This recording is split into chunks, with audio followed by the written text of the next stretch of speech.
चलिए, तो सबसे पहले मैं आपको बताता हूँ ब्रॉयलर फार्मिंग की जो कॉस्टिंग होती है वो टोटली डिपेंड होती है 5 फैक्टरों पे। अब ये 5 फैक्टर कौन से हैं ये मैं आपको बताता हूँ। सबसे पहला फैक्टर है चिक्स कॉस्ट, चूजे की कीमत। दूसरा है फीड कॉस्ट। तीसरा है मेडिकल कॉस्टिंग। चौथी है मैनेजमेंट कॉस्ट।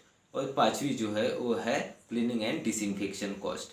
ये 5 कॉस्टिंग को जब हम आखिर में मिलाएंगे तब हमारे पास जो निकल के आएगी वो रहेगी हमारी प्रोडक्शन कॉस्ट। इस चैनल के माध्यम से हमने पोल्ट्री फार्मिंग से रिलेटेड हर एक चीज़ पे वीडियो बनाने का डिसाइड किया है। जैसे पोल्ट्री शेड का कंस्ट्रक्शन कैसे करते हैं, चिक्स कहाँ से लाते हैं, वैक्सीन कैसे देना है, मेडिसिन कैसे देना है, यहाँ से लेके तो लिफ्टिंग तक हमें क्या क्या करना चाहिए, क्या क्या नहीं, इन सब चीज़ों पे हम वीडियो बनाने वाले हैं। तो इन सब वीडियो को पाने के लिए चैनल को प्लीज़ सब्सक्राइब कीजिए। साथ ही नोटिफिकेशन पाने के लिए बेल आइकन को प्रेस करना ना भूलें। अगर इसके बावजूद भी आपको कुछ डाउट होगा तो हमने हमारी एक वेबसाइट बनाई है जिसका नाम है thepoultryclub.com। आप इस वेबसाइट पे जा सकते हैं। इस वेबसाइट पे हमने पोल्ट्री फार्मिंग से रिलेटेड हर जो डाउट आपके मन में है उस पर ब्लॉग लिखे हुए हैं। आप वो सब ब्लॉग पढ़ सकते हैं। वो सब ब्लॉग पढ़ने के बाद भी अगर आपके मन में कुछ डाउट है तो प्लीज़ कमेंट बॉक्स में लिख। प्रोडक्शन कॉस्ट जिन 5 चीज़ों पे डिपेंड होती है उसमें की पहली चीज़ है चिक्स कॉस्ट। चिक्स की जो कॉस्ट होती है वो फिक्स नहीं होती। जैसे मार्केट रेट वैरी होता है वैसे ही चिक्स की जो कॉस्ट होती है वो भी वैरी होती है। अगर ब्रॉयलर के रेट बढ़ते हैं तो चिक्स के रेट भी बढ़ते हैं। अगर ब्रॉयलर के रेट कम होते हैं तो चिक्स के रेट भी कम होती है। फिर भी अगर हम अंदाज़ा लगाए तो साल में 2-3 बार चिक्स की जो प्राइस होती है वो 15 रुपये तक आ जाती है। तो ज़्यादा से ज़्यादा जो है चिक्स की कॉस्ट वो 50 रुपये तक भी जाती है।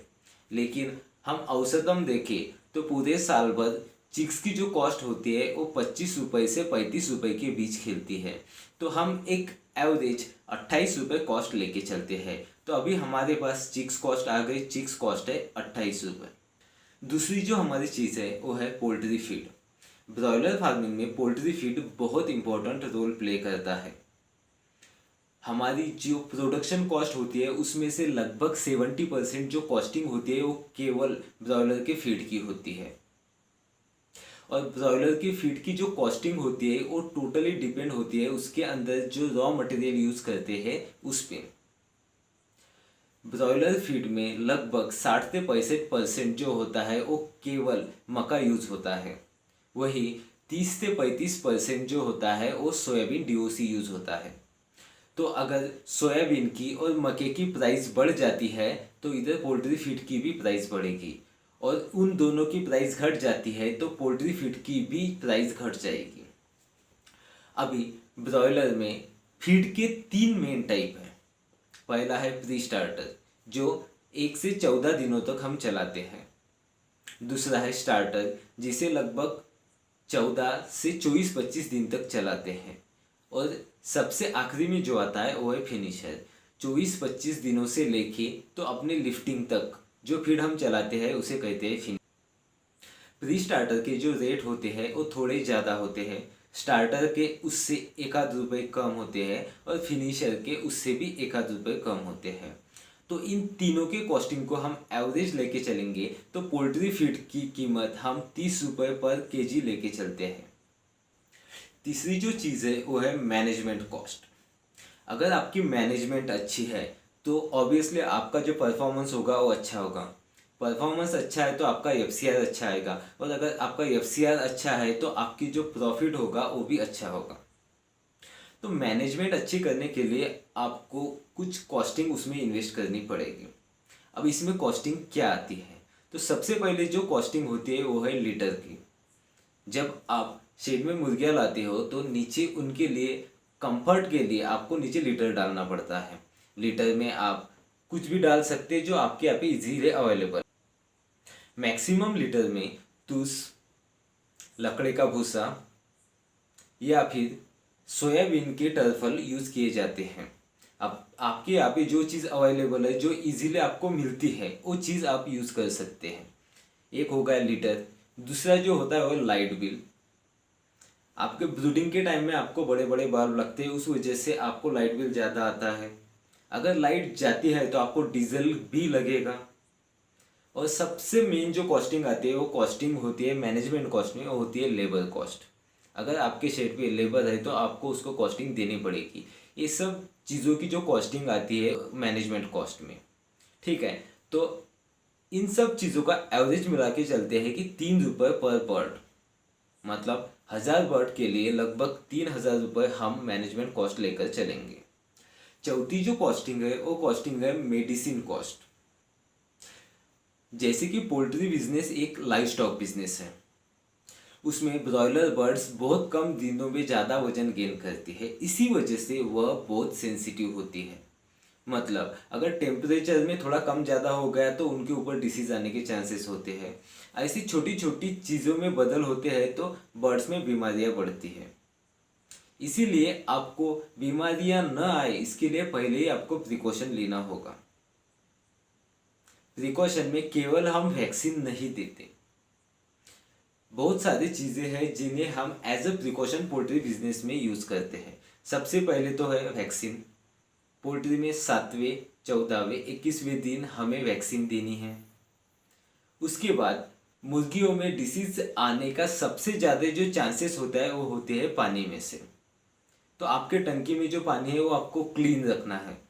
पानी को क्लीन रखने के लिए आपको वाटर सैनिटाइज़र यूज़ करना पड़ेगा। और ये वाटर सैनिटाइज़र आपको पहले दिन से लेके लिफ्टिंग के दिन तक कंटिन्यू देना होगा। तो आपका वैक्सीन की कॉस्ट अलग, आपकी वाटर सैनिटाइज़र की कॉस्ट अलग। अगर आपके पास ये दवाइयाँ रहेगी तो डिसीज जब कम रहेगा तभी आप उस पर ट्रीटमेंट चालू कर सकते हैं, और उस वजह से आपके बर्ड्स में मॉर्टलिटी रेट भी कम होगा। तो मेडिसिन की कॉस्ट लगभग आती है 3 रुपये पर बर्ड। पांचवी जो चीज़ है वो है क्लीनिंग एंड डिसइंफेक्शन। मेरे हिसाब से पोल्ट्री फार्मिंग में सबसे इम्पोर्टेंट जो स्टेप होती है वो है क्लीनिंग एंड डिसइंफेक्शन की।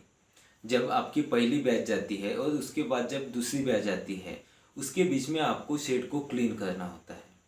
बहुत सारे फार्मर हैं जो केवल शेड के अंदर का लिटर निकाल के फेंकते हैं, शेड को क्लीन करते हैं और उसमें चूना डाल दिए कि नई बैच डाल देते हैं। लेकिन ऐसा करने से नहीं चलेगा। आपको शेड को प्रॉपरली क्लीन करना होगा। शेड के अंदर जो भी माइक्रो ऑर्गेनिज्म है वो सब डेड होने चाहिए, वो सब मर जाने चाहिए, तभी आप नई बैच लाएंगे। क्लीनिंग एंड डिसइंफेक्शन के प्रोसेस में हमें फॉर्मेलिन, कॉस्टिक सोडा, चूना, एसिड आदि केमिकल लगते हैं। इन सब की कॉस्टिंग पकड़ के हम 2 रुपये पर बर्ड कॉस्टिंग लेके चलेंगे। तो प्रोडक्शन कॉस्ट निकालने के लिए जो 5 चीज़ों की कॉस्टिंग चाहिए होती है वो पांचों चीज़ों की कॉस्टिंग अभी हमारे पास है। चलिए तो एक्चुअल प्रोडक्शन कॉस्ट कितनी लगती है वो हम निकालेंगे। देखिए अभी हमारे पास चिक्स कॉस्ट है, फीड की कॉस्ट है, मैनेजमेंट कॉस्ट है, मेडिसिन कॉस्ट है and cleaning and disinfection cost है। लेकिन अभी हमारे पास फीड की कॉस्ट है लेकिन क्वांटिटी हमें निकालनी होगी। तो उसके लिए हम एक स्टैंडर्ड एफसीआर होता है, स्टैंडर्ड एफसीआर को लेके चलेंगे। 2 किलो के लिए 1.6 का एफसीआर, मतलब आप 1.6 केजी का फीड खाती है।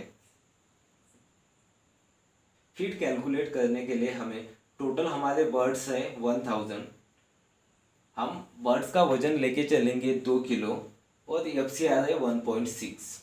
वो हिसाब से हमारा टोटल जो ये आता है वेट आता है फीड का वो आता है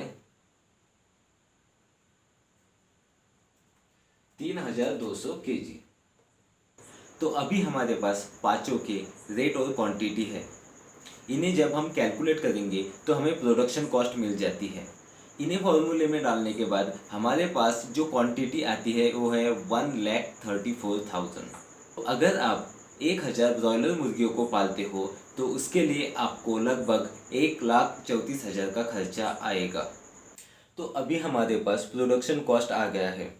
अभी हमें निकालना है कि हमें प्रॉफिट कितना होगा। तो इसके लिए हमें सेलिंग कॉस्ट डिसाइड करनी होगी। तो अगर हम एक साल भर का एवरेज निकालेंगे तो सेलिंग कॉस्ट लगभग 85 आती है। तो 85 कॉस्ट लेके हम हमारा प्रॉफिट कैलकुलेट करेंगे। तो सेलिंग कॉस्ट कैलकुलेट करने के लिए हमें क्या करना होगा, हमें total weight multiplied by selling rate. तो टोटल वेट जो है हमारा 1000 इंटू 2 मतलब 2000 kg हमारा टोटल वेट है एंड 85 हमारा रेट है। तो हमारे जो मल्टीप्लिकेशन करने के बाद हमारे पास जो आंसर आएगा जो है 1,70,000, मतलब हमने 1,70,000 रुपये के मुर्गियाँ बेचे। अगर मैं इसमें मॉडलिटी डाल देता तो आप लोगों को कैलकुलेशन समझने में थोड़ी दिक्कत आ जाती, इसलिए मैंने मॉडलिटी ली नहीं। और वैसे भी मैंने जो प्रॉफिट है उसमें फर्टिलाइज़र की कॉस्ट ली नहीं, क्योंकि हम जब बैच निकलते हैं तो जो हमारा फर्टिलाइज़र तैयार हो जाता है, जो मुर्गी का खाद होता है वो भी हम बेचते हैं, उसमें से हमें प्रॉफिट होता है, तो उसको मैंने प्रॉफिट में लिया नहीं। तो उसको और मॉडलिटी को हम एक कैंसिल कर देंगे। तो अभी हमें ओवरऑल प्रॉफिट निकालना है। तो उसके लिए हमें जो सेलिंग कॉस्ट है उसमें से प्रोडक्शन कॉस्ट को माइनस करना पड़ेगा। तो 1,70,000 माइनस 1,34,000 की, तो हमारे पास जो आंसर आता है वो आता है 36,000, मतलब 36,000 का फायदा। तो अभी हमारे कैलकुलेशन के अनुसार आपको ब्रॉयलर फार्मिंग में 1,000 बर्ड्स के पीछे 36,000 का प्रॉफिट होता है। तो ये तो हो गया हमारा कैलकुलेशन, बट एक्चुअल में चीज़ें ऐसे नहीं चलती। एक्चुअल में उस दिन का रेट क्या होता है उस पर आपका टोटल प्रॉफिट डिपेंड होगा। नहीं तो आप एक ऐसा अज़म करके चलेंगे कि हमें 36,000 का प्रॉफिट होगा, इस वजह से हम पोल्ट्री फार्म डालेंगे, तो ऐसा नहीं होता है।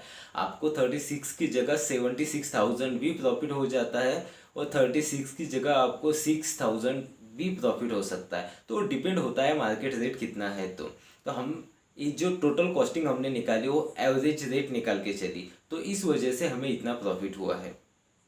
अगर आपको वीडियो अच्छा लगा है तो प्लीज़ लाइक कीजिए, शेयर कीजिए और चैनल को सब्सक्राइब करना ना भूलें। और कुछ डाउट होंगे और आपको लगता है कि कोई अलग टॉपिक पे हमने वीडियो बनाना चाहिए तो प्लीज़ कमेंट बॉक्स में लिख लीजिए। चलिए तो मिलते हैं अगले वीडियो में।